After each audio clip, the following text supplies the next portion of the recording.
Therefore, blessed Moses of old time ordained the great feast of the Passover, and our celebration of it, because, namely, Pharaoh was killed and the people were delivered from bondage. For in those times it was especially, when those who tyrannized over the people had been slain, that temporal feasts and holidays were observed in Judea. Now, however, that the devil, that tyrant against the whole world, is slain, we do not approach a temporal feast, my beloved, but an eternal and heavenly. Not in shadows do we show it forth, but we come to it in truth. For they, being filled with the flesh of a dumb lamb, accomplished the feast, and having anointed their doorposts with the blood, implored aid against the destroyer. But now we, eating of the word of the Father, and having the lintels of our hearts sealed with the blood of the New Testament, acknowledge the grace given us from the Savior, who said, quote, Behold, I have given unto you to tread upon serpents and scorpions, and over all the power of the enemy, unquote. Luke 10:19.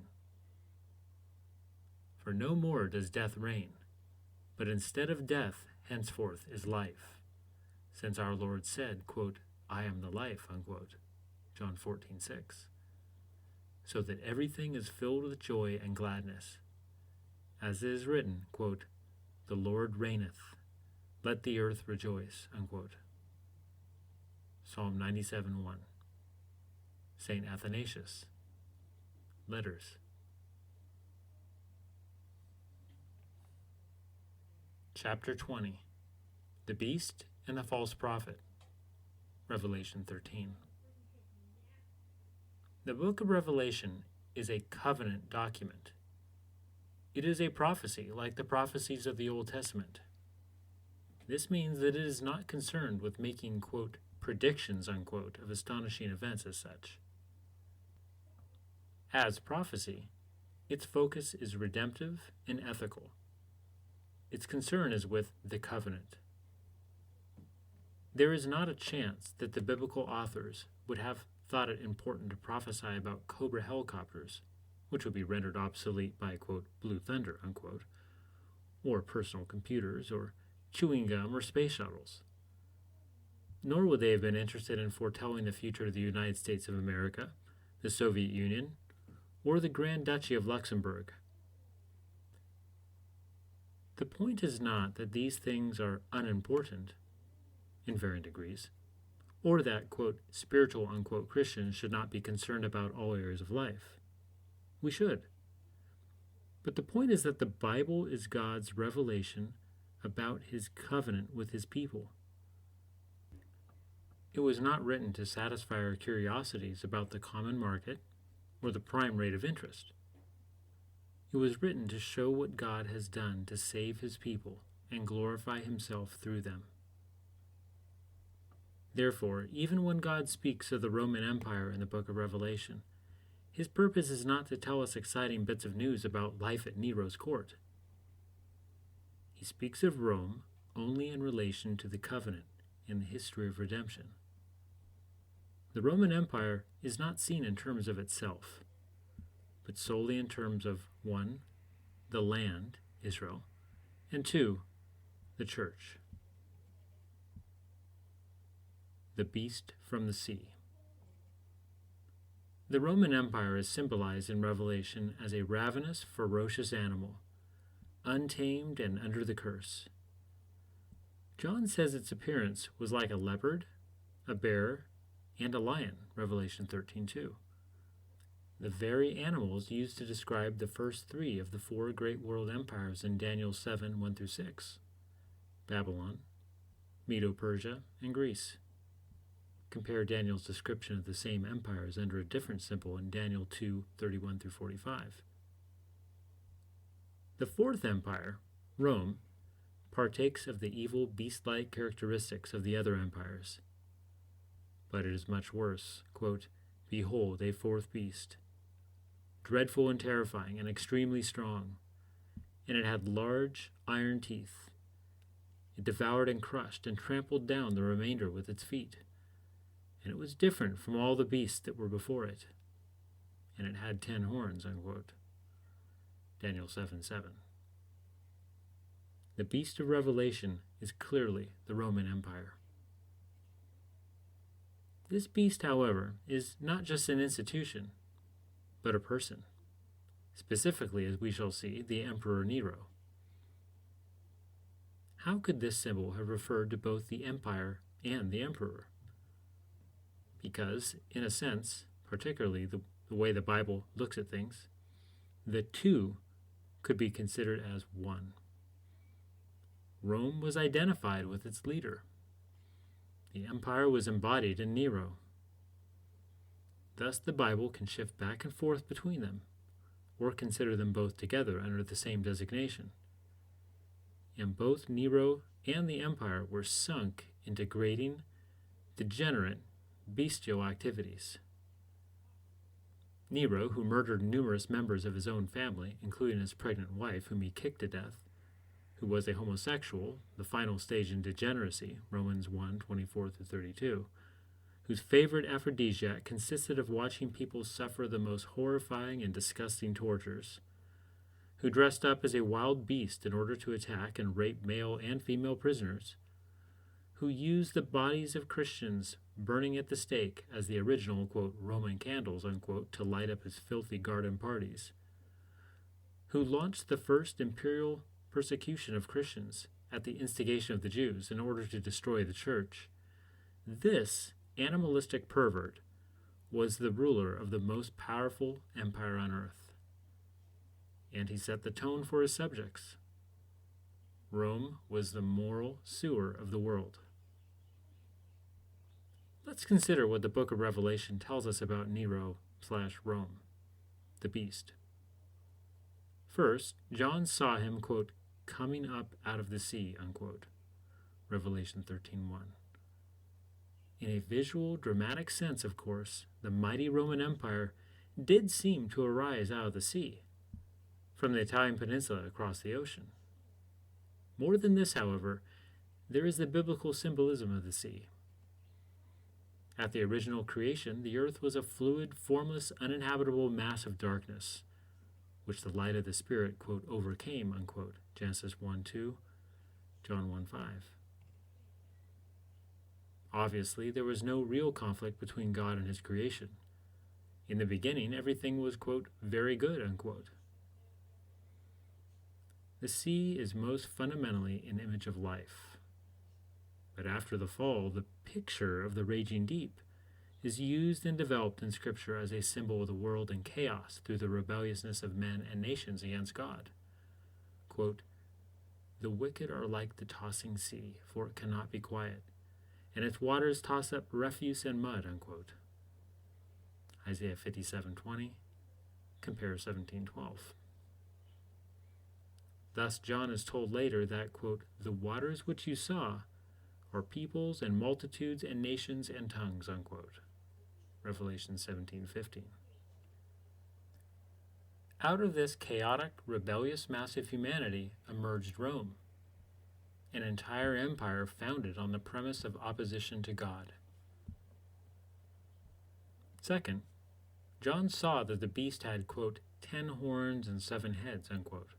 Revelation 13:1, in the image of the dragon, 12:3, who gives the beast, quote, his power and his throne and great authority, unquote, 13:2. The 10 horns, powers of the beast, are explained in Revelation 17:12 in terms of the governors of the 10 imperial provinces, while the 7 heads are explained as the line of the Caesars, 17:9-11. Nero is one of the, quote, heads, unquote. We will return to this in the following chapter. Third, quote, on his heads were blasphemous names, unquote, 13:1. As we've already seen, the Caesars were gods. Each emperor was called Augustus or Sebastos, meaning one to be worshipped. They also took on the name Divus, God, and even Deus and Theos, God. Many temples were erected to them throughout the empire, especially as we have seen in Asia Minor. The Roman Caesars received honor belonging only to the one true God. Nero commanded absolute obedience, and even had an image of himself built 120 feet high. For this reason, Paul called Caesar, quote, the man of sin, unquote. He was, Paul said, quote, the son of destruction, who opposes and exalts himself above every so-called God or object of worship, so that he takes his seat in the temple of God, displaying himself as being God, unquote. 2 Thessalonians 2, 3-4. John emphasizes this aspect of the beast, quote, and there were given to him a mouth speaking arrogant words and blasphemies, and he opened his mouth in blasphemies against God, to blaspheme his name and his tabernacle, those who tabernacle in heaven, unquote. 13, 5-6. The Christians were persecuted precisely because they refused to join in this idolatrous emperor cult. Fourth, John saw, quote, one of his heads as if it had been slain, and his fatal wound was healed, unquote. 13:3. Some have pointed out that after Nero was killed, the rumor began to spread that he would rise again and recapture the throne. In some way, they suppose, John must be referring to that myth. This, it seems to me, is a very unsatisfactory method of dealing with Scripture. John mentions the beast's, quote, death wound, unquote, 3 times in this passage. See verses 12, 14. Clearly, this is much more than a casual symbol, and we should attempt at a biblical explanation for it. The beast, as we saw, resembles the dragon. The fact that he receives a head wound should make us think of the scene in the Garden of Eden when God promised that Christ would come and crush the dragon's head. Genesis 3:15. Daniel had prophesied that in the days of the Roman rulers, Christ's kingdom would crush the satanic empires and replace them, filling the earth. Accordingly, apostolic testimony proclaimed that Christ's kingdom had come, that the devil had been defeated, disarmed, and bound, and that all nations would begin to flow toward the mountain of the Lord's house. Within the first generation, the gospel spread rapidly around the world to all the nations. Churches sprang up everywhere, and members of Caesar's own household came into the faith. Philippians 4:22. In fact, Tiberius Caesar even formally requested that the Roman Senate officially acknowledge Christ's divinity. For a time, therefore, it looked as if a coup were taking place. Christianity was in the ascendant, and soon would gain control. Satan's head had been crushed, and with it the Roman Empire had been wounded to death with the sword. Revelation 13:14 of the Gospel. And then the tables were reversed. Although the gospel had spread everywhere, so had heresy and apostasy. And under persecution by the Jews and the Roman state, great masses of Christians began falling away. The New Testament gives the definite impression that most of the churches fell apart and abandoned the faith. Under Nero's persecution, the church seemed to have been stamped out entirely. The beast had received the head wound, the wound unto death, yet it still lived. The reality, of course, was that Christ had defeated the dragon and the beast, but the implications of his victory still had to be worked out. The saints had yet to overcome and take possession. Daniel 7:21-22, Revelation 12:11. Fifth, quote, the whole land wondered after the beast, and they worshipped the dragon because he gave his authority to the beast. And they worshipped the beast, saying, who is like the beast, and who is able to make war against him? Unquote. 13:3-4. John is not speaking of the world following the beast. The word he uses here should be translated land, meaning Israel. We know this because the context identifies his worshippers as those who dwell on the land. Revelation 13:8, 12:14. A technical phrase used several times in Revelation to denote apostate Israel. In the Greek Old Testament, the version used by the early church, it is a common prophetic expression for rebellious, idolatrous Israel about to be destroyed and driven from the land.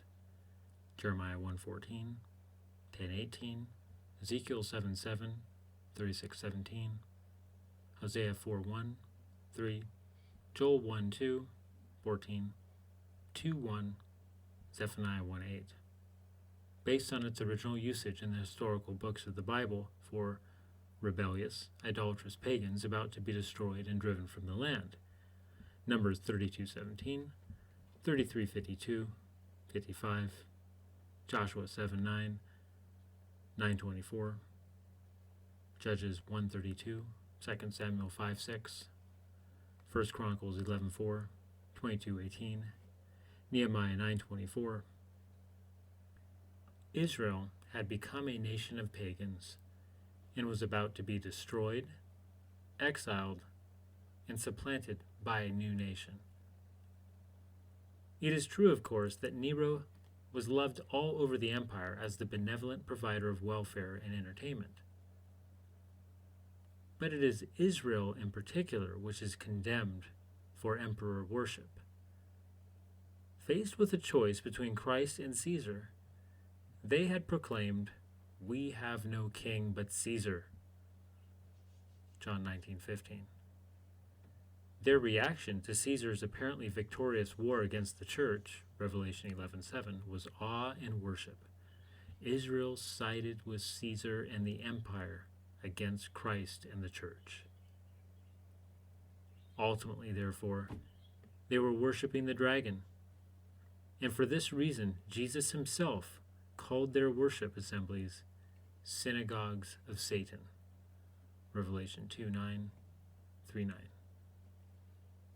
Sixth, the beast was given, quote, authority to act for 42 months, unquote, 13:5, quote, to make war with the saints and to overcome them, unquote, 13:7.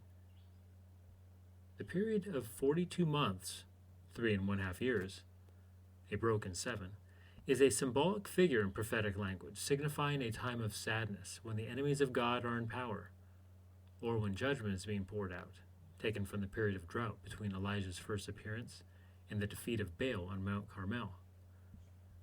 Its prophetic usage is not primarily literal, although it is interesting that Nero's persecution of the church did in fact last a full 42 months, from the middle of November 64 to the beginning of June 68. Seventh, John provided his readers with a positive identification of the beast. Quote, "Here is wisdom. Let him who has understanding calculate the number of the beast. For the number is that of a man, and his number is 666, unquote. 13:18. There are several significant aspects of this strange number. We will examine only two of them here. The first point is that the Old Testament has already told us about 666. It is found in the books of the Kings and the Chronicles, surely some of the most neglected books of the Bible. Interestingly, however, John takes many of his symbolic numbers from them. For one example, compare 1 Chronicles 24, 1-19 with Revelation 4:4. These historical writings tell us that Solomon, a biblical type of both Christ and the beast, received 666 talents of gold in 1 year, at the height of his power and glory. 1 Kings 10:14, 2 Chronicles 9:13. That number marks both the high point of his reign and the beginning of his downfall. From then on, everything goes downhill into apostasy. One by one, Solomon breaks the 3 laws of godly kingship recorded in Deuteronomy 17, 16-17, against multiplying gold, 1 Kings 10, 14-25, against multiplying horses, 1 Kings 10, 26-29, and against multiplying wives, 1 Kings 11, 1-8. For the Hebrews, 666 was a fearful sign of apostasy, the mark of both a king and a state in the dragon's image. The second point to consider about the number 666 is this. In both Greek and Hebrew, each letter of the alphabet is also a numeral. See the table of numerals at the end of this chapter. Thus, the, quote, number, unquote, of anyone's name could be computed by simply adding up the numerical value of its letters. Clearly, John expected that his contemporary readers were capable of using this method to discover the beast's name, thus indicating again the contemporary message of Revelation. He did not expect them to figure out the name of some 20th century official in a foreign government. At the same time, however, he tells them that it will not be as easy as they might think.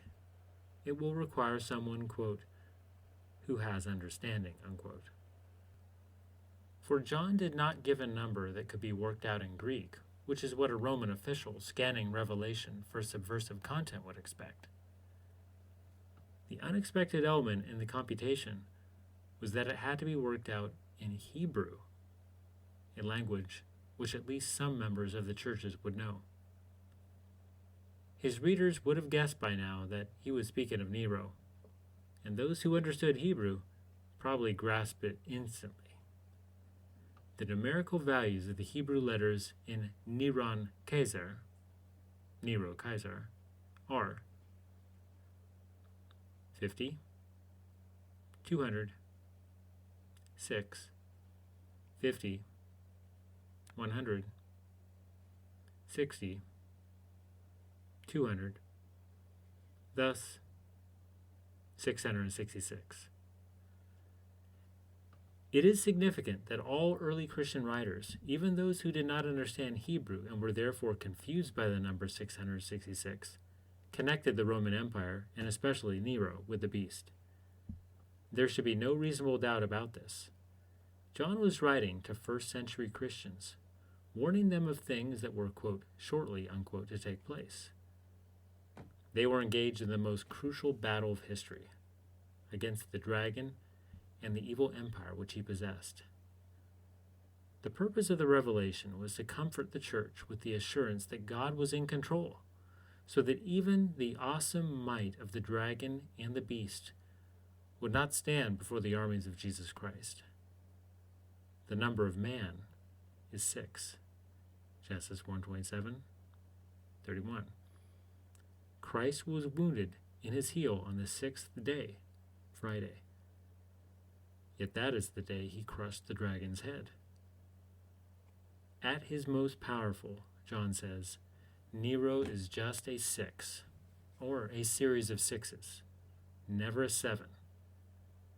His plans of world dominion will never be fulfilled, and the church will overcome. The beast from the land. Just as the beast from the sea was in the image of the dragon, so we see another creature in Revelation 13 who is in the image of the beast. John saw this one, quote, coming out of the land, unquote, 13:11, arising from within Israel itself. In Revelation 19:20, we are told the identity of this land beast. He is, quote, the false prophet, unquote. As such, he represents what Jesus had foretold would take place in Israel's last days. Quote, many will come in my name, saying, I am the Christ, and will mislead many. Many false prophets will arise and will mislead many, unquote. Matthew 24:5-11. The rise of the false prophets paralleled that of the antichrists. But whereas the Antichrist had apostatized into Judaism from within the church, the false prophets were Jewish religious leaders who sought to seduce Christians from the outside. It is important to remember that Judaism is not Old Testament religion, but rather a rejection of the biblical faith altogether in favor of the Pharisaical, Talmudic heresy. Like Mormons, Jehovah's Witnesses, the Unification Church, and other cults, it claims to be based on the Bible, but its actual authority comes from the traditions of men. Jesus was quite clear. Judaism denies Christ because it denies Moses. Orthodox Christianity alone is the true continuation and fulfillment of Old Testament religion. See Matthew 5:17 through 20, 15, 1 through 9, Mark 7, 1 through 13, Luke 16, 29 through 31, John 5, 45 through 47, 8, 42 through 47. The Jewish false prophets had the appearance of a lamb, Revelation 13:11, as Jesus had warned, Matthew 7:15, but they, quote, spoke as a dragon, unquote, Revelation 13:11. How does the dragon speak? He uses deceptive, subtle, seductive speech to draw God's people away from the faith and into a trap. Genesis 3, 1 through 6, 13, 2 Corinthians 11:3, Revelation 12:9. Furthermore, he is a liar, a slanderer, and a blasphemer. John 8:44, Revelation 12:10. The book of Acts records numerous examples of draconian false witness by the Jews against Christians, a major problem for the early church. Acts 6:9 through 15, 13:10, 14:2 through 5, 17:5 through 8, 18:6, 12 through 13, 19:9, 21:27 through 36, 24, 1 through 9, 25, 2 through 3, 7. The Jewish leaders, symbolized by this beast from the land, joined forces with the beast of Rome in an attempt to destroy the church. Acts 4:24 through 28, 12:1 through 3, 13:8, 14:5, 17:5 through 8, 18:12 through 13, 21:11, 24:1 through 9, 25:2 through 3, 9:24. They led Israel in worship of the emperor, Revelation 13:12, and in the service of apostasy, the false prophets even performed miracles, Revelation 13:13 through 15. Jesus had warned that, quote, false Christs and false prophets will arise and will show great signs and wonders, so as to mislead, if possible, the very elect, unquote, Matthew 24:24. Again, Acts records instances of miracle-working Jewish false prophets, including the fact that, as Jesus had foretold, Matthew 7:22 through 23, some of them even used his name in their incantations. Acts 13:6 through 11, 19:13 through 16. The Jewish leaders enforced submission to the emperor. Indeed, their charge against Christ himself was that he was a rival to the all-embracing authority of Caesar. John 19:12 through 15. Similarly, they organized economic boycotts against those who refused to submit to Caesar as Lord, going so far as to put them to death. Revelation 13:15 through 17. The book of Acts is studded with incidents of organized Jewish persecution of the church. Acts 4:1 through 3, 15 through 18, 5:17 through 18, 27 through 33, 40, 7:51 through 60, 9:23, 29, 13:45 through 50, 14:2 through 5, 17:5 through 8, 13, 18:17, 23, 22 through 23, 23:12, 20 through 21, 24:27, 26:21, 28:17 through 29. Compare 1 Thessalonians 2:14 through 16. The New Testament gives abundant testimony of this fact. The Jewish hierarchy was involved in a massive, organized attempt to destroy the church by both deceit and persecution. In pursuit of this diabolical goal, they united in a conspiracy with the Roman government against Christianity. Some of them were able to perform miracles in the service of Satan, And this is exactly what is told us of the beast from the land. The false prophet of Revelation was none other than the leadership of apostate Israel, who rejected Christ and worshiped the beast. There is an interesting reversal of imagery in the text. The book of Job has prepared us for John's prophecy, for it too tells us of a land beast, Behemoth, Job 40:15-24, and a sea beast, Leviathan, Job 41:1-34. But John's visions expand on Job's descriptions of these dinosaurs, and the order of their appearance is reversed. First, we see Satan as the dragon, the true Leviathan, Revelation 12. Then comes the sea beast, who is in the dragon's image, Revelation 13:1. Finally, trailing behind and serving them, comes the land beast, in the image of the sea beast. By thus showing the beasts appearing in reverse order, John underscores his point. Israel, which was to have been a kingdom of priests to the nations of the world, has surrendered its position of priority to Leviathan. Instead of placing a godly imprint upon every culture and society, Israel has been remade into the image of the pagan, anti-Christian state. Abraham's children have become the seed of the dragon. John 8:37-44. During 3 years of ministry in Ephesus, the Apostle Paul continually suffered persecution because of, quote, the plots of the Jews, unquote, Acts 20:19. In describing his conflicts with them, he called them, quote, wild beasts, unquote, 1 Corinthians 15:32. The Jewish beast was the early church's most deceptive and dangerous enemy, and Paul strenuously warned the church about these Judaistic seducers. For there are many rebellious men, empty talkers and deceivers, especially those of the circumcision, who must be silenced because they are upsetting whole families, teaching things they should not teach for the sake of sordid gain. One of themselves, a prophet of their own, said, quote, Cretans are always liars, evil beasts, lazy gluttons, unquote. This testimony is true. For this cause, reprove them severely, that they may be sound in the faith, not paying attention to Jewish myths and commandments of men who turn away from the truth. To the pure, all things are pure, but to those who are defiled and unbelieving, nothing is pure, but both their mind and their conscience are defiled. They profess to know God, but by their deeds they deny him, being detestable and disobedient and worthless for any good deed. Titus 1:10-16.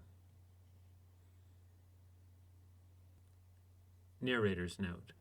There now follows on the page a table titled Table of Numerals in Use During the Biblical Period for numbers 1, 2, 3, 4, 5, 6, 7, 8, 9, 10, 20, 30, 40, 50, 60, 70, 80, 90, 100, 200, 300, 400, 500, 600, 700, 800. And the Hebrew and Greek equivalents are listed also for everything except for 600, 700, and 800 in the Hebrew.